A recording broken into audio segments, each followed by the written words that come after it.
Hello friends, आपका स्वागत है हमारे चैनल पर। मेरा नाम है ध्रुव और आप देख रहे हैं द लर्नर्स कम्युनिटी। आज की वीडियो में हम बात करेंगे बीए प्रोग्राम साइकोलॉजी सब्जेक्ट के एग्जाम एनालिसिस की। मतलब कि आपका जो बीए प्रोग्राम में थर्ड सेमेस्टर साइकोलॉजी का सब्जेक्ट है, आज की वीडियो में हम उसके बारे में बताएंगे कौन सी चीज़ें इंपॉर्टेंट है, आपको किन चीज़ों पे सिर्फ ध्यान देना है, सिर्फ मतलब ओनली उन्हीं चीज़ों पे ध्यान देना है और आप लोग अच्छे मार्क्स लेकर आ सकते हैं अपने एग्जाम्स में। तो आज की वीडियो में हम उसके बारे में बात करेंगे। हमने 3 क्वेश्चन पेपर जो कि प्रीवियस 3 क्वेश्चन पेपर है उनको एनालाइज करा है और 2025-26 के लिए आपके लिए एग्जाम के जो टॉपिक्स हैं, जो क्वेश्चंस हैं, जो आपको एक्स्ट्रा टॉपिक पढ़ने हैं, वो सब हम लेकर आए हैं। तो आपको उन पे ही ध्यान देना है और किसी पे ध्यान नहीं देना। आपके काफ़ी अच्छे मार्क्स जो हैं वो आएँगे। तो चलिए वीडियो को शुरू करते हैं और अगर अभी तक आपने हमारा चैनल सब्सक्राइब नहीं किया, तो प्लीज़ चैनल को ज़रूर सब्सक्राइब करिएगा।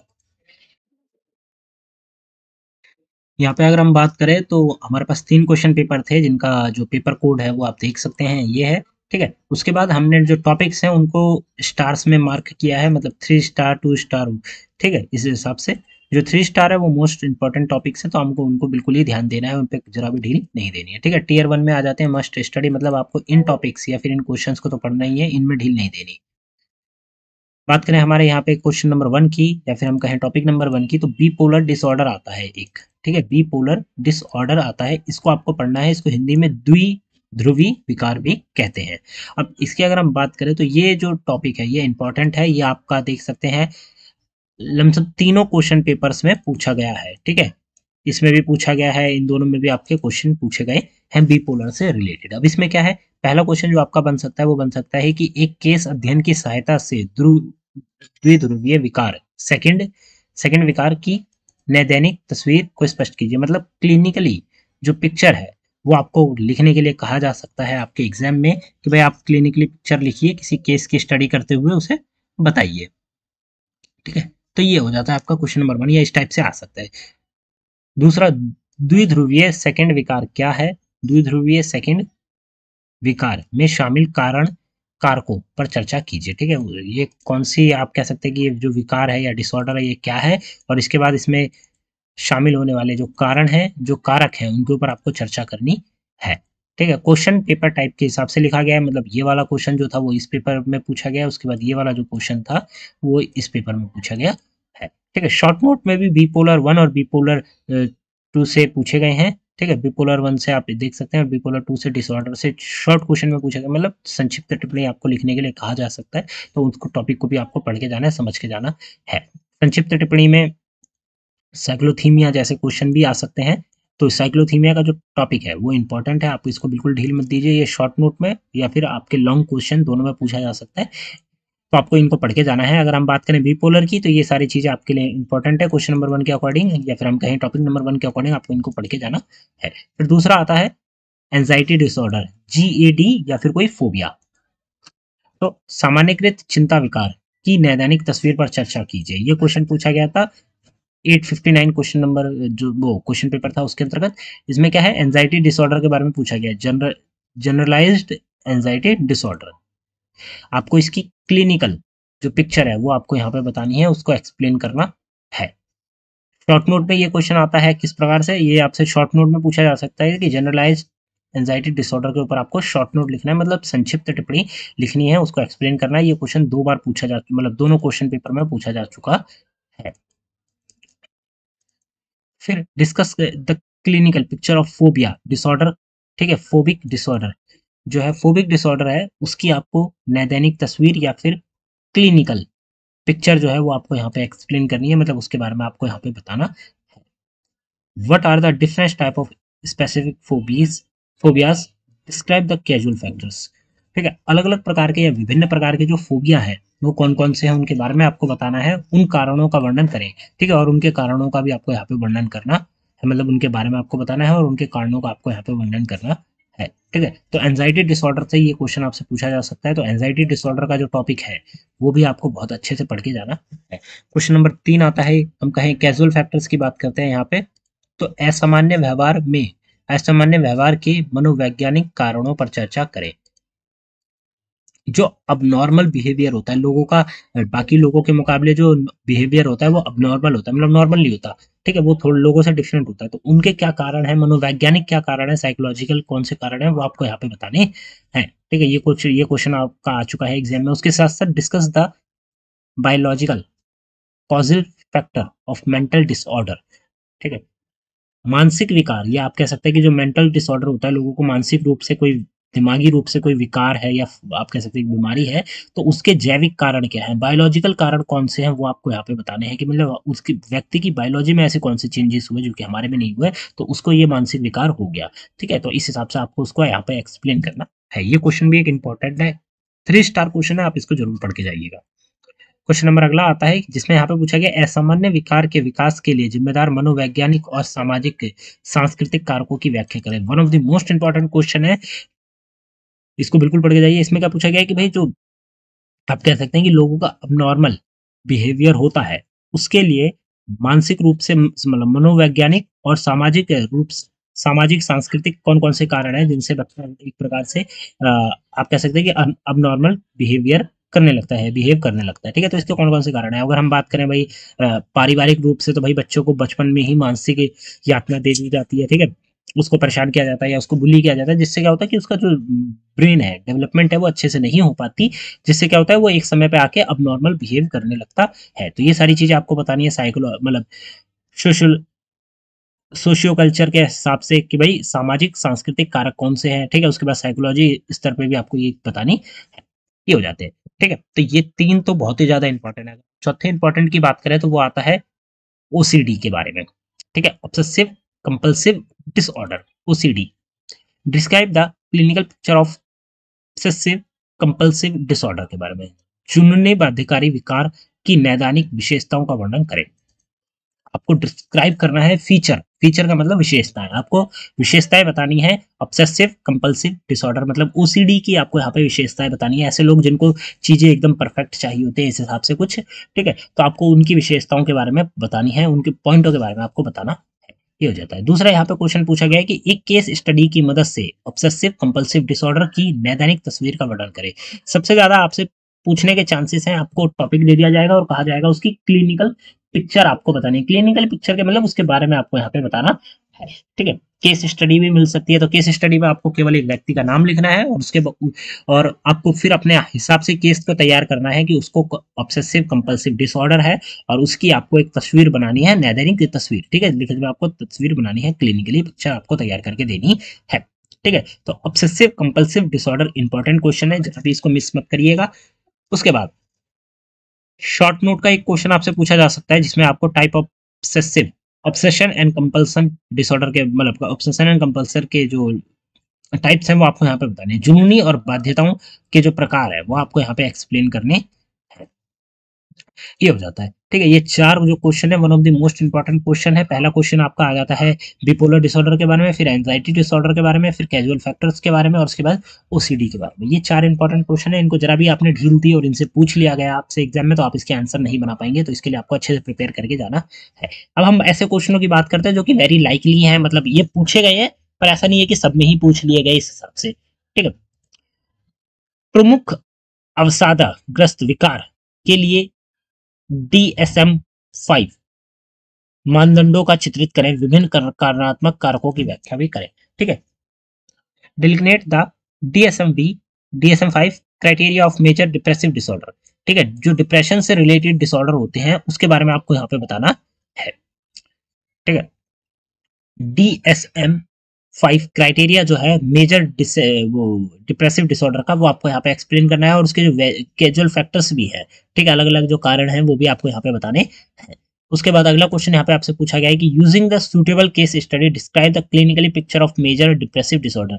आपको यहाँ पे एक केस स्टडी का यूज करके मतलब केस स्टडी को समझकर उसको यहाँ पे लिखना है, किसके बारे में, मेजर डिप्रेसिव डिसऑर्डर के बारे में, और उस पूरे के पूरे आप कह सकते हैं कि सिचुएशन को एक्सप्लेन करना है। ये हो जाता है। क्वेश्चन नंबर 5 आपका हो जाता है इंपॉर्टेंट। ठीक है, क्वेश्चन नंबर 6 की बात करते हैं तो define abnormal behaviour using the criteria of abnormality. असामान्यता के मानदंडों का उपयोग करके असामान्य व्यवहार को परिभाषित कीजिए। ठीक है, असामान्यता के मानदंड क्या है, कोई व्यक्ति मतलब हम ही लोग कि लोगों को किस प्रकार से बताते हैं कि वो असामान्य है, वो अबनॉर्मल है, किस प्रकार से, क्योंकि वो नॉर्मली बिहेव नहीं कर रहा हम लोगों की तरह। ठीक है, हो सकता है वो हम लोगों से या फिर अपने डेली बेसिस पे जो बिहेव करना चाहिए उससे वो काफी अलग बिहेव कर रहा है। तो ऐसा है, इसके लिए हमें कुछ मानदंड सेट करने होते हैं। तो उन मानदंडों या फिर हम कहें कि भाई उन क्राइटेरिया का यूज़ करके आपको ये बताना है कि असामान्य व्यवहार को परिभाषित करके दिखाना है। ठीक है? असामान्य व्यवहार को परिभाषित करना है आपको केवल पॉइंट्स में। ये हो जाता है। क्वेश्चन नंबर 6 में आप देखें तो और भी एक क्वेश्चन पूछा जा सकता है कि वो है असामान्यता को परिभाषित करें। असामान्यता क्या है उसको आपको परिभाषित करना है। अब नॉर्मलिटी को आपको डिस्क्राइब करना है। उपयुक्त उदाहरणों का उपयोग करके असामान्यता के विभिन्न मानदंडों का वर्णन करें। आपको अलग-अलग जो एग्जांपल्स हैं उनका यूज़ करके जो अब नॉर्मलिटी का क्राइटेरिया है उसको आपको यहाँ पे बताना है अलग-अलग उदाहरणों को देकर। उदाहरणों का मतलब कि भाई आप किसी व्यक्ति का उदाहरण देकर ये बता सकते हैं कि इसके केस में ये जो अबनॉर्मल बिहेव कर रहा है, इस बेसिस पर हम इसको लोगों को जाँचते हैं कि वो अबनॉर्मल है या नहीं है। ठीक है? तो इस प्रकार से आपको अपने पॉइंटों को यहाँ पे एक्सप्लेन करना है। क्वेश्चन नंबर 7 आ जाता है। क्वेश्चन नंबर 7 में आपसे यहाँ पे पूछा गया है साइकोलॉजिकल असेसमेंट के बारे में। एक इंपॉर्टेंट चीज़ है, असेसमेंट आपसे पूछे जाने के चांसेस हैं। विभिन्न मनोसामाजिक मूल्यांकन तकनीकों का वर्णन करें। Describe various psychosocial assessment techniques used by professionals. जो प्रोफेशनल्स हैं, उनके द्वारा कौन-कौन सी भई साइकोसोशल असेसमेंट टेक्निक्स को यूज़ किया जाता है चीज़ों को समझने के लिए, वो आपको यहाँ पे बताना है। ठीक है? सोशल मतलब जो शॉर्ट नोट्स हैं उसमें भी पूछा गया है कि साइकोसोशल असेसमेंट जो साइकोलॉजिकल असेसमेंट जो है, उसका आपको यहाँ पे एक्सप्लेन करना है। मतलब उसको आपको 8 से 10-15 लाइन में कुछ जो है वो एक्सप्लेनेशन देनी है। वैसे तो 8 से 10 लाइन में आप देंगे तो आपकी अच्छी खासी एक्सप्लेनेशन बन जाएगी। मतलब संक्षिप्त टिप्पणी आपको देनी है। फिर संक्षिप्त टिप्पणी से एक और क्वेश्चन पूछा गया है। क्वेश्चन है कि मनोवैज्ञानिक मूल्यांकन में नैतिक मुद्दे क्या है? Ethical issue in psychological assessment, ये आपको यहाँ पे बताना है। ठीक है? तो ये हो जाता है। अब इतना हो गया। अब मैं आपको वो क्वेश्चन बताता हूँ जो कि लॉन्ग और शॉर्ट में पूछे जा सकते हैं। ठीक है? तो लॉन्ग क्वेश्चन के लिए आपको 20 मार्क्स मिलते हैं, केस स्टडी के लिए भी लमसम आपको 20 मार्क्स मिलते हैं और जो शॉर्ट नोट होता है उसके लिए आपको 10 मार्क्स मिलते हैं। तो अगर आप बात करें तो जो अबनॉर्मलिटी का टॉपिक है उसके ऊपर आपसे लॉन्ग क्वेश्चन पूछे गए हैं 2 जगह। ठीक है? 2 पेपर में लॉन्ग क्वेश्चन और 1 पेपर में शॉर्ट नोट पूछा गया है। तो ये समझ लीजिए कि अबनॉर्मलिटी या फिर असामान्यता का क्वेश्चन या topic one of the most important है। ठीक है? इसको पढ़ के जाना है।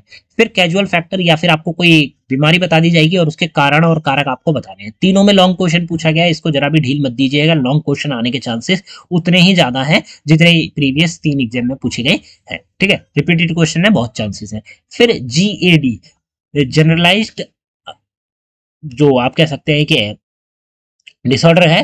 ठीक है? डिप्रेशन से रिलेटेड, एंजाइटी से रिलेटेड।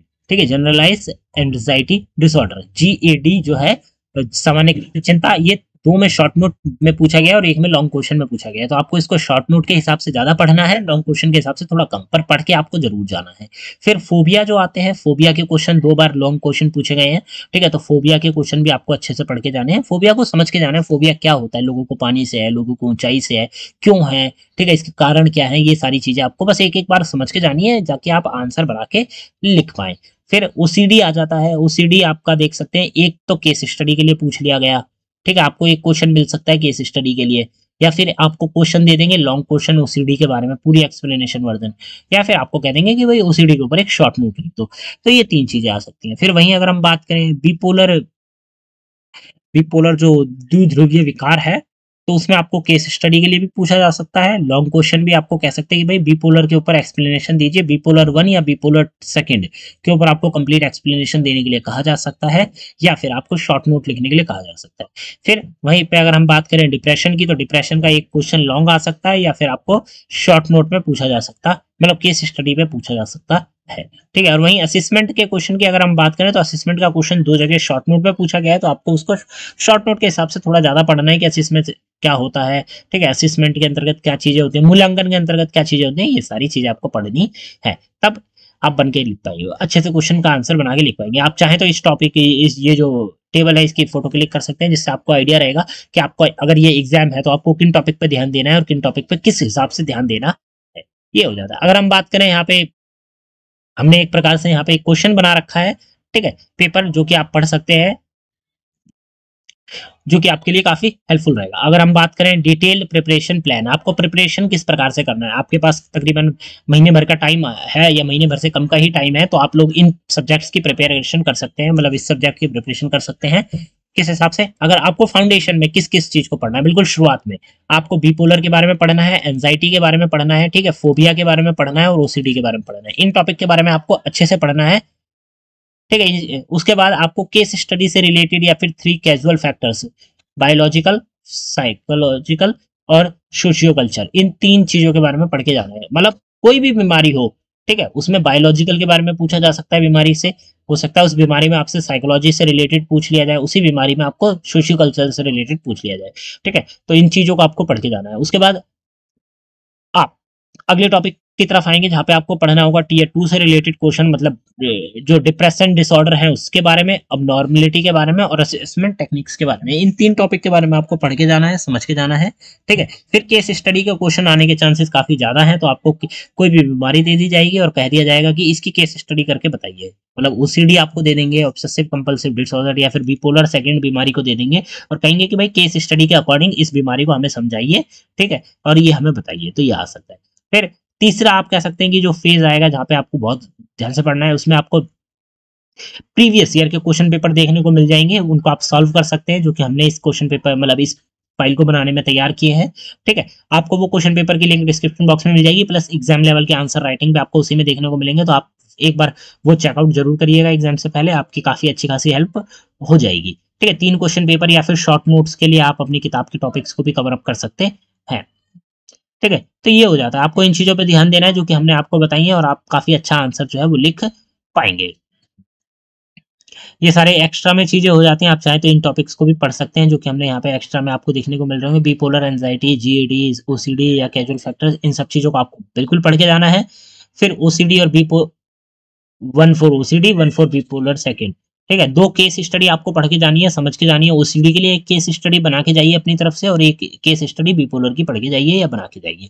ठीक है, और तीसरा आता है डिप्रेशन से रिलेटेड, तो भाई इसके क्वेश्चन को भी नजरअंदाज ना करें। भाई चांसेस तो यही है कि ये वाला क्वेश्चन डायरेक्ट 20 नंबर में आपसे पूछा जा सकता है। ठीक है, तो ये हो जाती है आपकी वीडियो कंप्लीट थर्ड सेमेस्टर के साइकोलॉजिकल एग्जाम जो एनालिसिस है उसके अकॉर्डिंग। अगर आप लोग इस वीडियो को आज देख रहे हैं एग्जाम से 10 दिन पहले, 10-15 दिन पहले, तो आप लोग अच्छे से प्रिपेयर कर पाएंगे। अगर आप लोग इसको एकदम से एग्जाम के दिन ही देख रहे हैं, तो आप लोग डिस्क्रिप्शन बॉक्स से दी गई लिंक से हमारे एग्जाम के जो नोट्स हैं, एक दिन में ही प्रिपरेशन वाले नोट्स आपको देखने को मिल जाएंगे। आप चाहिए तो उन नोट्स को चेकआउट कर सकते हैं, डिस्क्रिप्शन बॉक्स में लिंक दी गई है। मिलते हैं अगली वीडियो में। Thanks for visiting on my channel guys.